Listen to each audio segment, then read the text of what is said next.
Hi, it's Thursday, good Thursday morning. Before we get into anything, there's a little gentleman in the Marsha community, and I happened to be going into the supermarket, and he popped out and said, he said, you is the lady on DBS TV? I look at you every morning, you're doing a great job. So, I did not get your name, but I know you're looking, and I want you to have an awesome day. And there's many others like you, so all of you full-time viewers who enjoys you, make sure you look forward to the program. We appreciate you a lot. All right, and good morning to you. Let's go on over to the news desk and see what Timothy have for us. Good morning. Time now for the news with me, Timothy Polio. The first fatal police shooting for the year has occurred in Vieux-Fort. A teenager from Castries succumbed after being shot by officers attached to the Vieux-Fort police station on Tuesday morning. According to the police, the incident occurred after officers responded to a call indicating that armed men wearing face masks were in the community of Bruceville.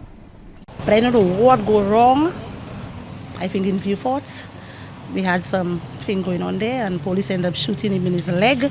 They say it wasn't life-threatening, but at the same time, they say they tried to cut the leg last night, and he bleed to them. They was asking for blood for him, and then just heard the boy died there this morning there. Meanwhile, tourism stakeholders there are on tenterhooks as they fear the economic repercussions of the island's worsening crime problem. They feel the fallout could include travel advisories, which are likely to spoil St. Lucia's attractiveness to visitors.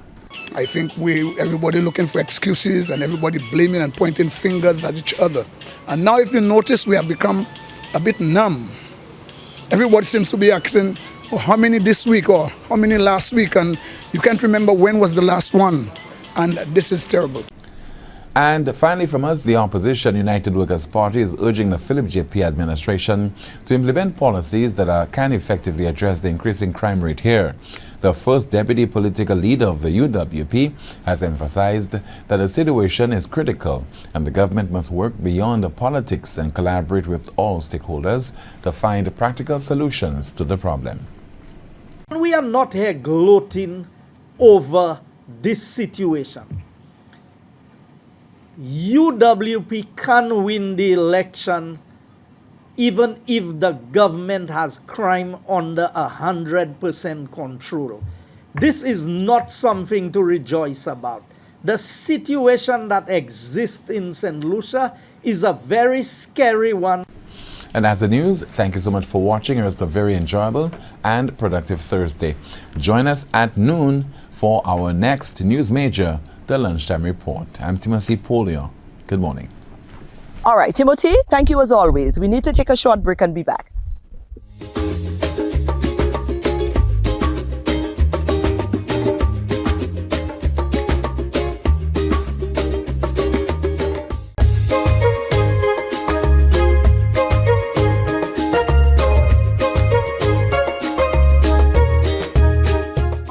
This is Youth Month, right? And they have launched off, the department has launched off, and we caught up with the director down at Constitution Park some time ago, and that's Ron Lubin is the director. Well, the atmosphere down at Constitution Park this Friday is quite right. We're having a wonderful time. It's a weekend. We're in the Caribbean. We're in St. Lucia, rather.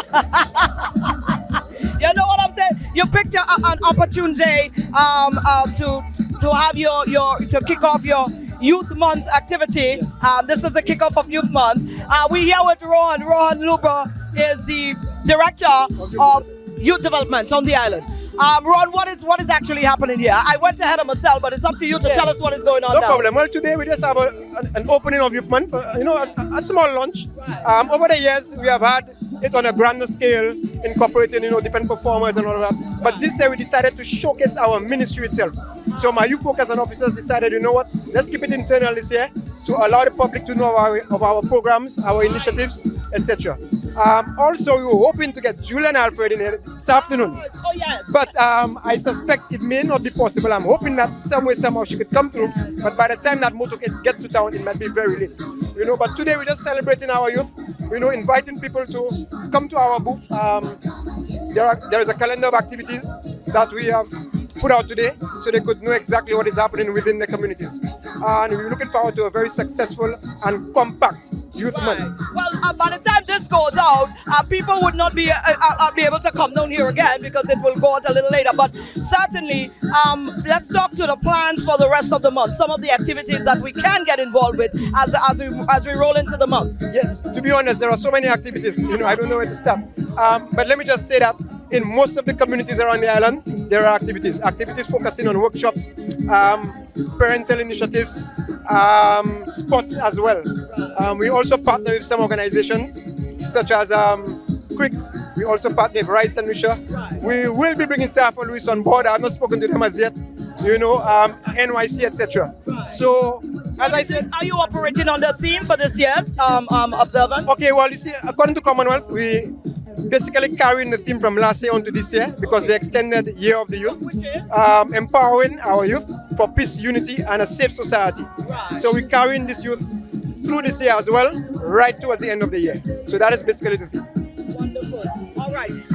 What do you expect from the on the ground as you're about to roll out all of these activities? How it is that the general public, the youths can get involved and make it a success? Yes, well, we have our Facebook page, Ministry of Youth Development and Sports Facebook page. We have our calendar of activities that will be circulating. It is just unfortunate that school is out right now, but as soon as school reopens, mid-April, we will try to roll out as much information as we can within the schools. So they just have to go onto social media, liaise with the youth workers in the various communities, and they're sure to get the information. Well, I see for today you have a promotion here where you take a picture with the tagline. That's only for here today, or that rolls on into the month? No, for all of our activities. Once you attend our activities and you see the Youth Month sign, you have the opportunity to win. And the promotion is up until May the 4th. So you have an entire month. That sounds like a plan for me. Well, we wish you the best, Ron.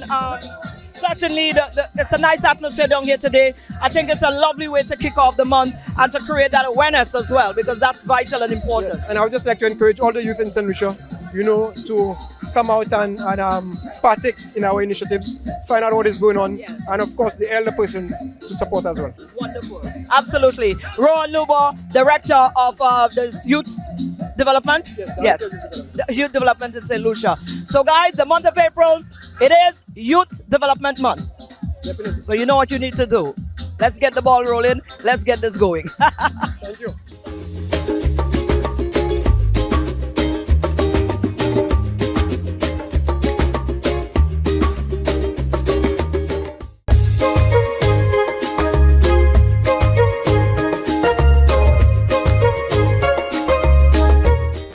Right, and we also got some insight from the southern arm of the Ministry of Youth and Sports. All right, well, we're here with two representatives from the south leg of the Ministry of Youth and Sport. Yeah? Yes. Organization, right. So I'm here with Melandra, is it? Yes. And I'm here with Angela. Right, now, 5 years ago is when this was initiated in the south of the island. Now, Melandra, give us a little insight as to, the kicking off of this. Why was it necessary? And, some of the things that has happened to date since you guys have decided to start this leg. So the program was started to help young people, to engage them in positive youth development activities, to take a holistic approach in developing our young people. For the past 5 years, we've been having activities such as CV writing and training and connecting young people to opportunities. We've been hosting summer camps. We've been having different skills training to help sharpen their skills and capacity building, especially when it comes to the workforce. Yes. Wonderful. Now we have a whole host of activity that is upcoming as part of this recognition again. We coming over to Angela in a minute, but how would you grade what it is that this body has been doing? Have you been seeing successful results? Have you been seeing the returns on what you've been pouring in? Definitely. Of course, when it comes to youth, there are challenges, but we go by the motto that if you can help one young person, then you are satisfied. You are not able to help all young people, but at least if one person, we have connected so many young persons to job opportunities. So many young persons we have assisted with getting their business off the ground and connecting them to the opportunities that they need to get the push to go forward. Wonderful. Now I'm coming back in a minute because it must be a fulfilling thing to be able to be part of a team doing things like that. Now, Angela, what are some of the things that is scheduled? Today marks the official opening of the month recognition. What are some of the things that we can look forward to in the South to represent this month? For sure, we have plenty of activities this weekend. We have a youth retreat for girls only this time in View Fort. We also have in Choiseul an upcoming ride-along event promoting fitness. We had the youth enhancement training happening for 3 days. It's also going to be promoting TV writing and other job readiness strategies. So many activities. We have a young mothers training happening in Monrepo. We're just very excited and we're looking forward to seeing all the youth persons participate, young mothers, persons who are unemployed, persons who may be employed and want to, find other opportunities of work. We're here. We're looking forward to meeting all of you. And Now, all I happen to see a banner going around, Junior Chefs. What's that about? So it's a cookout competition that's happening in Canaries, correct? So we're calling out all the chefs, all the potential chefs. We know that we have the Caribbean flavor, so come out to cookout. I don't have the exact name right now, but it's happening in Canaries. Contact your youth worker and you'll be all set. We're looking forward to seeing all of you come out for it. I like it, certainly. How fulfilling is it? Because you guys look like youths yourself. Are you products of this initiative as well? Are you all products of this initiative also? Definitely. Being a part of it has helped me to grow so much, both personally and professionally. And it's been a tremendous experience. And I appreciate being in the position that I am, helping others. What about you? What fulfillment you get from this? Wow, happiness for sure.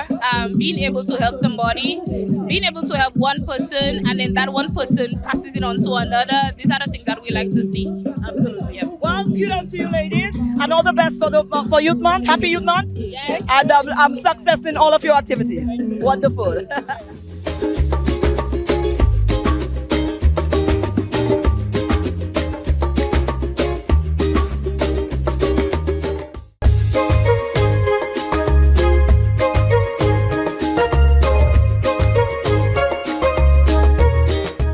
All right.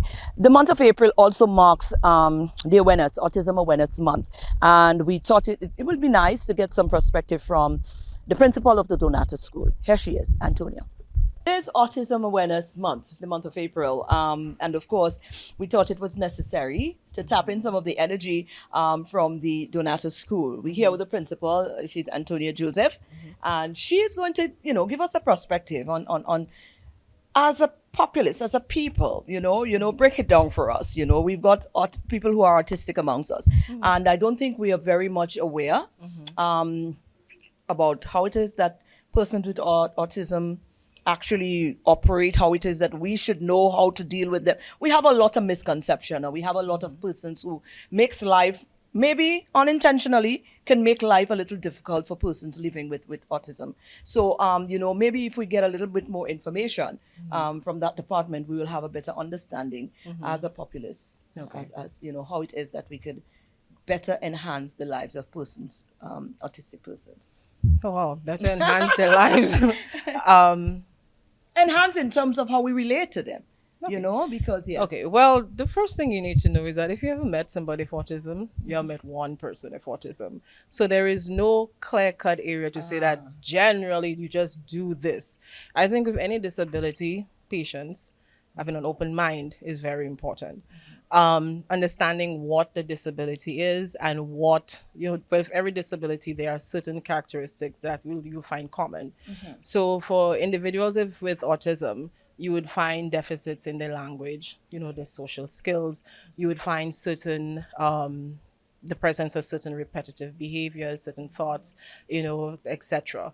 So that you can find common among individuals with autism. However, no two individuals are the same. So you may have an individual where, yes, they may have some language deficits, but so you might find an individual who may have some selective mutism, whereas you have another where the language abilities are quite high. Right. So like I said before, there's no clear-cut recipe Right for across the making it, board. perfect for anybody. Right. With But you talk about you mentioned what it is sometimes we could look for how we can we identify, like you said, whereas there may not be a one brush to look at, there's different little things that will define the individual. What are some of the things that, because sometimes we could be just interacting on maybe in the supermarket, you end up in the supermarket, or you end up in an environment, and there's people, there's humans, and there might be somebody there who is autistic, and how it is that you as a normal person identify that this is somebody that is maybe a autistic person, and then likewise I should be a little mindful, and should because sometimes we just go ahead live and we think that it's okay to funny just enough, do- I have had that experience in the supermarket. So I was in line. There was this young man that I knew that he was autistic, because when the intercom came on, first thing he did was he covered his ears. So you have, one of the characteristics that you will see is either they are hypersensitive, or they are hyposensitive to stimulation. So we know about our five senses, so we know touch, taste, etc. But some may be so sensitive to a sound, or so sensitive to touch. So in that, when it came to that, the mere fact that he did that, I was able to identify that, okay, he's very sensitive to any changes in the noise. So I was not sure how I would react to it if he was able to self-regulate, at the time. So me, naturally, my superpowers came on. So I was like, okay, I need to get ahead of that line to make sure. And then, right there, when I got close to him, the cashier was like, oh, it's okay, he has autism. And I was like, oh, okay, so at least I know the staff there. They are aware. There was some, training, that went on to be able to cope with individuals with disabilities such as autism, which is great. So I think we can take a page from that. General awareness is important to understand the nature of the disability, because sometimes a lot of ignorance can make their lives hard. A lot of discrimination. You see an individual acting a certain way, and the first thing is like, oh, that child is mad, or that individual, is not troublesome quote person, unquote normal. But I think with adequate, public education, for the whole month, I think it is important, not only for the month, but since it is the month, we can increase, that educating individuals about what is autism, what you look out for, actually show what individuals with autism, look like. It would be great if you can return when they're back to school. when Well, they're back to we school. more than happy. So you have some other activities that is upcoming in it. You've got a Yes. blue something coming up. So we Yes. plan to come back for this. Yes. But at least we start the ball rolling now, which is, it could only augur well, because Yes. it is, I think it's important for us Yeah. to play our part as well in ensuring that, because more and more we're seeing that we have Yeah. persons amongst us. And the thing is, autism is on the rise. that's what I'm saying. Yes, because when I remember when I started, in special education, it was 1 in every 140 in the US. The latest studies were saying that it is closer to 1 in every 25. So whether it is because of increased screening, or it is because it's really increasing, it is on the rise, and as one of the fastest growing disabilities, we have to adapt. We have to cope. We have to, make changes to our education system. We have to make changes to our laws. We have to make changes, to include individuals. Yeah. I think that's a nice drive home for now, but we certainly are going to be back. Thank you for sharing with us. I think it was vital that we got this information out at this time as well. So we look forward to coming back. Please keep us in the know, yes. and let us know when that blue day is going to be, so we can definitely come on board as well. Of course. Well, actually, the real light is a blue day is the second. The second is the day, 2nd of April. Oh, we missed it. But it's only because Easter just took over everything. Okay, but you're Yeah. going to be doing a Yes, but interpretation since of it is the entire month, we are going to have our own blue day, and All we right. encourage corporate St. Lucia to light up. If you use lights at night, whatever it is on that particular day, we'll be saying it again, to change everything to blue. We are hoping that Easter doesn't throw things off like it did this year, that, you know, there'll be a time when we can get everybody, including government buildings, everybody to light it up blue, to show awareness, to show support for individuals with autism. But other than that, during the month of April, now that we're recognizing this month, is it recommended that we could show a little sensitivity by wearing blue? Yes. You know? Wear blue. Wear blue. Yes, and blue because it's calming and it represents acceptance. Because we're trying to move towards, you know, not just awareness, but really acceptance, especially for the fastest growing disability. Oh, thank you so much. Thank you so much, Antonia. Thank you for sharing with us. And, you know, let's hope that, you know, the journey continues where we can see a better awareness, like you said, Yes. and an interpretation how we coincide with persons with the disability. Thank you. And that is our show for today. That's our program. I hope that, you know, you're enlightened in some way, form, or fashion. Go on out and have an awesome day today. It's a beautiful day. Take it all in. Relax a little bit.